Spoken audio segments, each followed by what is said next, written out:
as you folks may know, we got the Plymouth Rock Fest coming up on the 31st of March, and one of the bands that's going to be playing for the festival, Sirenity, guess what? I got them here coming up live on the show. So you know what? I'm going to go ahead and give them a ring on Skype right now. Let's see if they're ready for this. So, here we go.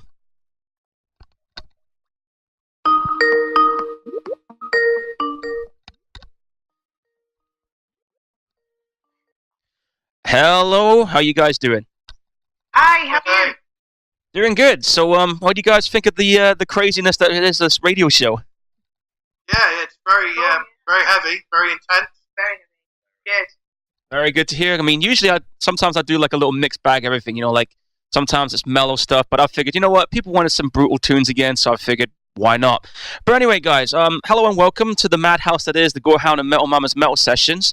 So, I'm just thinking about what questions to ask you guys. So, with that being said, so folks can get to know you guys a little more, tell us a little bit about yourselves for you folks that's listening in.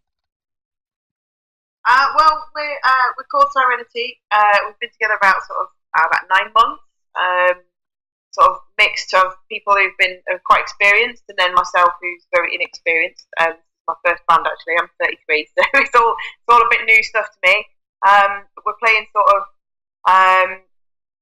metal edge stuff, where we've not sort of pigeonholed ourselves into a genre yet. We've got quite a varied sound so far. But yeah, a bit of metal, a bit of rock, a bit of alt rock, that sort of thing. Some even punk elements on some songs, but And melodic. yes, very melodic. Oh, that's cool. I mean, I don't mind listening to a bit of punk and a bit of alternative metal. I kind of bridge towards that stuff too, even though my taste in music can be pretty brutal as well. But that's just me, I guess. But anyway, how did you guys first get together as a band? I mean, what was your? I know you kind of mentioned a little bit about your musical influences right there, but how did you guys get together and got this band up and running? So that was me. This is Carl. I What's up, Carl? put an advert out to put together specifically a female band. I really felt like in sort of the area of Nottinghamshire, South Yorkshire area, there's room for plenty of, or there was room for a female fronted band, so it would go down well. So I put an advert out, and a couple of the guys I already knew, and then I got from an advert, Jen and Carl came along. Awesome. So, Jennifer, this is your first band that you've been a part of. I mean, how does it feel to, be a part of this band and doing vocal works for it? It's been absolutely brilliant. It's one of those things where I've been singing since I was a kid. I was always that annoying person that would do too much karaoke. That was kind of my outlet for stuff. I've always sort of, since I was a teenager and got into sort of heavier stuff, I've always wanted it to be a rock band sort of thing.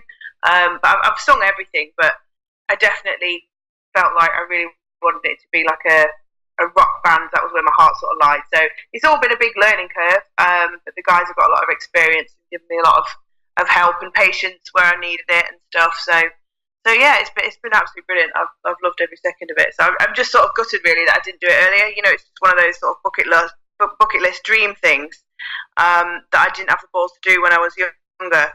And yeah, my only regret is not doing it sooner, really.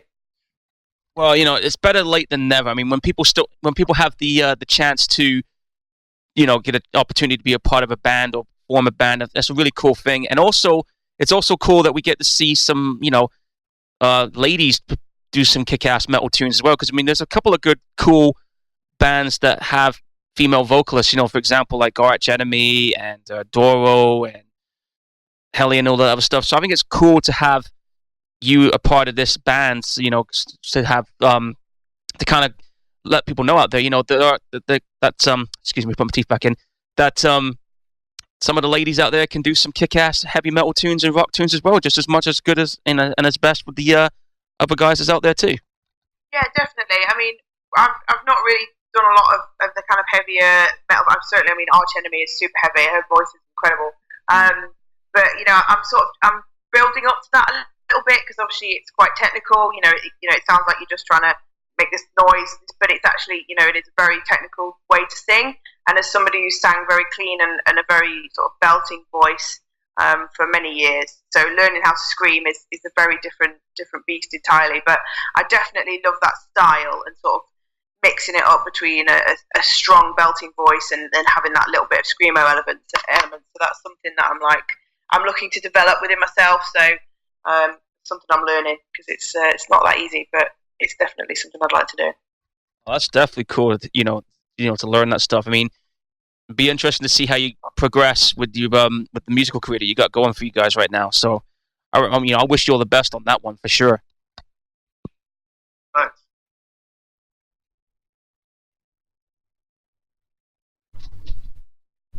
Damn it! You just had to do that. Damn it!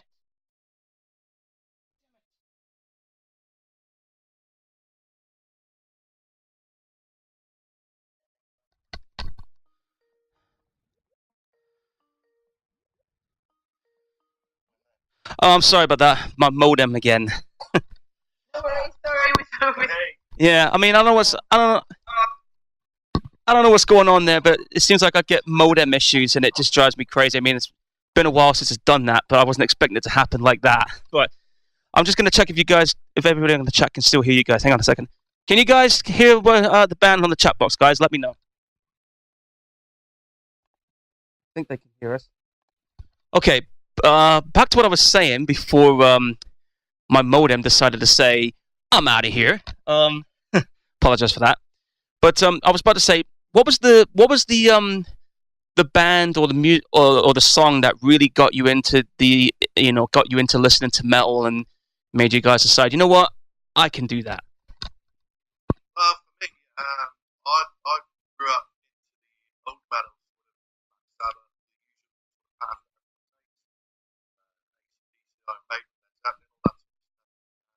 I got into bands. I started playing when I was 14. Got into bands, and then I joined a new metal band. That really turned me. I'm one of these rare breeds now that I like new and old. A lot of people can't like both; they have to be one or the other. But because I was in that scene at the time, a lot of my influence now is based on the new metal stuff. So it's quite a wide spectrum. I went to New Zealand to live for sort of a few years, and then came back. And one of the things that I really wanted to do when I got back was to get back into the music scene. And I'm lucky that Carlo found me, and our blend of his old metal, my old metal, and the new metal, and Jem with her more modern influences and techniques, it just seems to really, really work as a blend.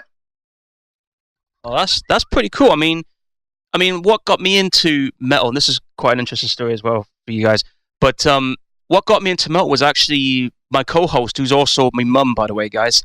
What happened was that when I was a kid, I used to sneak in the room and I'd hear bands like Iron Maiden play, and then bands like Metallica played. And then after that, I guess I kind of got into metal that way. And it's kind of weird because when I was in school, the other school kids never could get into what I was listening into. And I just thought, well, you know what, I'm just me at the end of the day.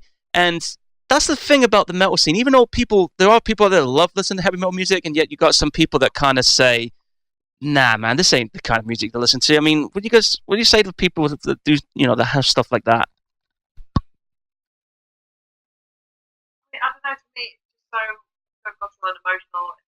I think once you get hooked, you kind of hooked for life. I mean, I have a very broad spectrum, but yeah, certainly growing up.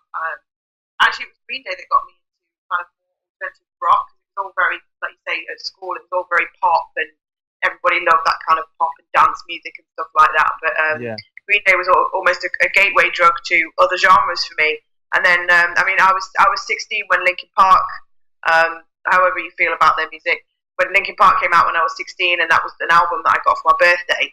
And so I'm very a new metal era kind of person. But then obviously that led on to sort of discovering other people going a bit earlier into the 90s, like sort of Pearl Jam and Nirvana and those sorts of people. So the grunge scene was quite influential for me as well. And, just lots of the sort of new metal stuff like System of a Down and Incubus and those sorts of bands. So that's kind of my era, really. And I just think there's so much emotion and so much variance in the metal scene as well, and the rock scene more broadly. It's just wonderful, and the community is wonderful as well. I've always thought, it's a very accepting, broad spectrum community as well. Totally agree with that. The metal community is always out to look out for each other, which is a good thing. As far as Linkin Park goes, yes, I'll admit I was a fan of Linkin Park. I had their first 3 albums. I kind of drifted after their 4th. Kind of went back into it when their 6th album came out, that Hunting Party, and it sucks to hear what happened to Chester, man. Yeah, that was really tough. Yeah. I remember when I saw the news article and I was just like, whoa, that can't be right. And I thought it was bullshit at first. And then it was, stuff like that is just tragic when it happens. I mean, it is what it is. But as far as other bands that I got into, when it comes to the new metal stuff, I mean, yeah, I'll admit, I did like Limp Bizkit. I'll confess that, folks. I'll still dance to it. You know what I mean? Yeah. But it will get me going at a party. So. Yeah. I mean, anytime I stick on, I don't know, break stuff, especially when I'm in one of those moods, it's like, yeah, let's do it. That's still my phone ringtone. After all these years. Okay, and I'm lined up at the checkout and break stuff comes on. The little kids pulling at the mummy, Mummy, what's singing? Feel like break something tonight. Yeah, it's a good song. I love that song. That's like a classic, like kick-ass Limp Bizkit song. Ideal song to listen to when you're having one of them bad days or something, Yeah, I think new metal is as an important genre to music as the punk movement when it came along. Oh, I think totally agree. metal in general needed a big kick up the ass when new metal came along, and I think new metal that gave it that. And it's kind of opened the boundaries. It kind of told everybody that you didn't need a 7-minute guitar solo, and you could use samples, and you could integrate other genres of music like hip hop and the work that Fred did with Snoop and all that the stuff. That collaboration, it just released all the ties that everybody thought that they had to be under. It's great. Oh yeah, I totally agree with that. I mean, with the fusion of rap and metal, I think the one band that started that, from what I gathered, was when Anthrax did that track with Public Enemy. And if you want to talk about other bands that do rap metal, I think the one band that sticks out the most for me in that genre would be Body Count. Yeah, I mean, people go back even further to say Deftones and right the way back there. Vanilla Ice, even, with his hip hop influence and stuff, people put power to that, and it's insane, the sort of stuff that you get out. Totally agree. So you guys recently released an EP, which you guys sent me a sample of, which I thank you guys for that. I will be playing a track for that. How did that idea get together for you guys to make the EP? How did the process go for that? Yeah, I mean, it was a lot faster than it was supposed to happen. I don't quite know. I mean, we suddenly have had 5 songs written, and we tried some drums in a studio and largely recorded the rest at my house on a PC. Really, I think the idea was to get a 3-track demo. Yeah, and we ended up entering one of our songs into a competition, an online Battle of the Bands competition, which we were fortunate enough to win. And the prize for that was some more studio time. So we had the option to extend what was then a 3-track demo into a 5-track EP. So we took that with both hands. Yeah. So the EP has been recorded in 2 separate places. It's been mixed in another place on top of that. So it's a bit of an amalgamation of all that we could muster and some of the stuff that we considered to be strong at the time. Yeah. And we're now outing that to everybody. We're selling it at gigs. It's available online. One of our songs is also linked with a charity appeal that we're doing, which is the Ingrid Paradise Foundation. And hopefully that'll go a long way into helping their plight.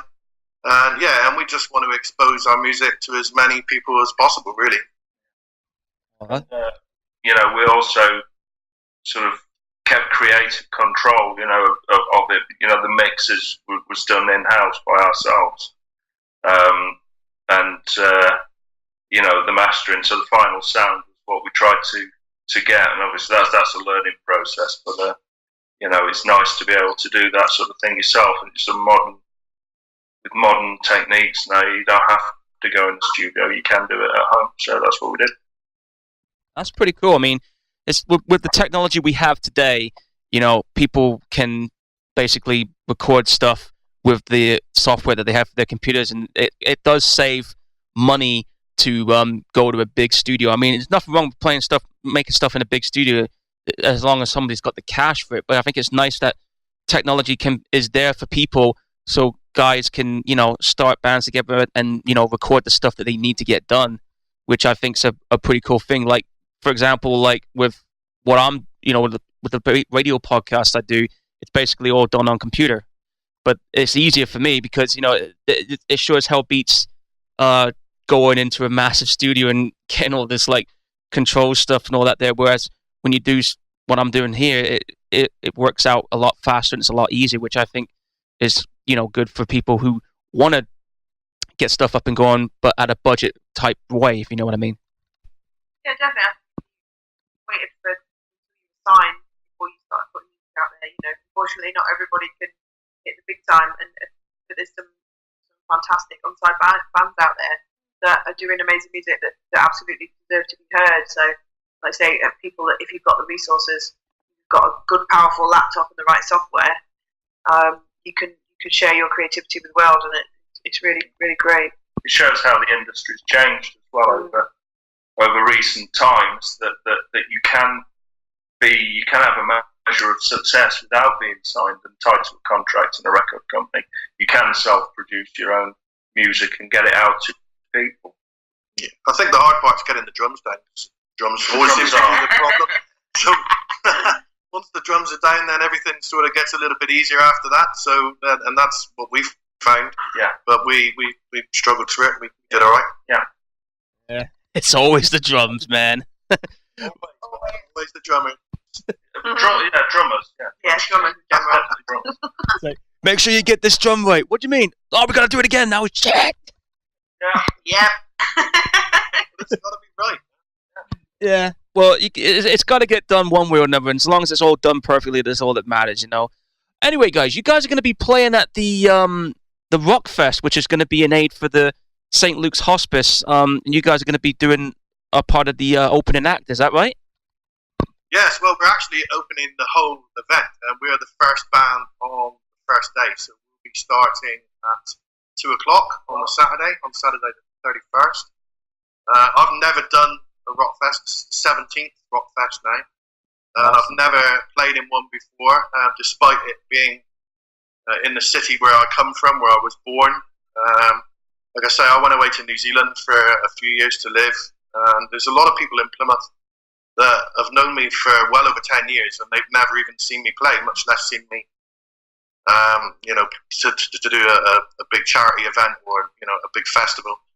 Yeah. And I'm really grateful to the guys, because when we suggested it as an idea, when the idea came around, it's a big thing for a band from Nottinghamshire to give up their time and their weekend for such a worthy cause, to go that far out of their way. A 600-mile round trip. But for me, it's a really big deal. It's like the local boy comes home, and I'm really proud of my band, and I'm taking my band home, and hopefully people can see what we can do and what we're about. And if we get a lot of interest and get as many people as we can there to start off the show, hopefully we can kickstart it off, and it'll be the start of an epic weekend of far too much alcohol and bask in the glory of us. Once we've finished our set, we can start celebrating and add to the cause. That sounds like a plan right there for me. I mean, it's really cool that you guys have made it onto the list, like the Rockfest. You've got a couple of bands on there. I mean, like, for example, you got War Crab on there. You got Torque that's going to be in there. Daddy Long Legs, and I've seen War Crab several times, and friends with some of the guys in the band as well. And Torque is another band that one of the band members that my mum knows. So it's going to be really cool to get a chance to see everyone on there, play, and especially you guys opening the thing as well. That's actually a really cool deal right there for you guys to be a part of something like this. I think it's pretty cool that you guys made it there. Yeah. I know Mark from years ago. If it's Mark. Yeah, Mark Cleve. Yeah. We were in separate bands at the time, and we were treading the boards around back then. So, yeah, it'll be good to see him after all these years and hook up with a lot of old people, a lot of old musos that I know down there. So, yeah, we're really looking forward to it. It's going to be a blast. Totally agree. I'm going to see if I can try and make it a point to get to either one or both of these events, both of these days for this show. No doubt about it. Do it. It's going to be sick. Oh, I guarantee. So with all the bands that's going to be at this event, is there one band in particular that at this event that you're looking forward to seeing live for the first time or a chance to see again? I'm getting into King Creature. They headlined last year, and the organizer has got this really cool way of he never tries to get a band to do two in a row. So it's like he tries to space it out so that the genres are sort of separate as well. But it would have been great to have been on the bill with them, and they've been doing really great things lately. They've really advanced as far as climbing up the ladder is concerned. There's a very close friend of mine who does a Joe Bonamassa tribute. We started off playing in a band together when I was 17, so that was decades ago now. And it's going to be great to share a stage with him again. Yeah, in separate acts, but we're still on the bill together, and it's a lot of old passions are being stirred from remembering all the stuff back then and bringing it to the now. That's really cool, man. That something like this is bringing the fire back in for you guys. That's really cool. Yeah. So after this Rockfest event, and you got an EP out, what is the future hold for you guys in the band after this one's all said and done? Well, we've got a bit of downtime. The bass player is doing some studies, so we're going to write as many songs as possible by the end of the year for an album. Oh, cool. I mean, I would definitely be interested in checking out that album when it comes out. I'm sure there'll be a lot of people that be looking forward to that too. Yeah, I think we're writing, a lot, quite diverse different sounds, go from acoustic to heavy to melodic. I like what Alter Bridge Giant down to. We kind of, on an album, 10 songs, there's 10 different, vastly different songs in terms of how they sound. I kind of like doing the same thing. Oh, cool. I mean, I got a cough. It's funny you mentioned Alter Bridge as well, because I'm actually a fan of that band too. I think they got some pretty good albums out there. I've got all 5 of their albums, and plus you got the guitarist who does his solo project, Tremonti. Have you ever heard that one? Yeah, It's amazing. Yeah, he's got a brand new album coming out, I think sometime in the summer. I don't know exactly when, but I think there's info about it on the Facebook page. But anyway, just thinking of another question. I think I got one more for you guys. This is a question that my co-host usually answers to ask the bands on this interview. So hopefully I can say it exactly how she says it. Right, here we go. If you guys have seen that film that Adam Sandler was in called Click, the one with that remote control that he has? Well, here's the question. Cool.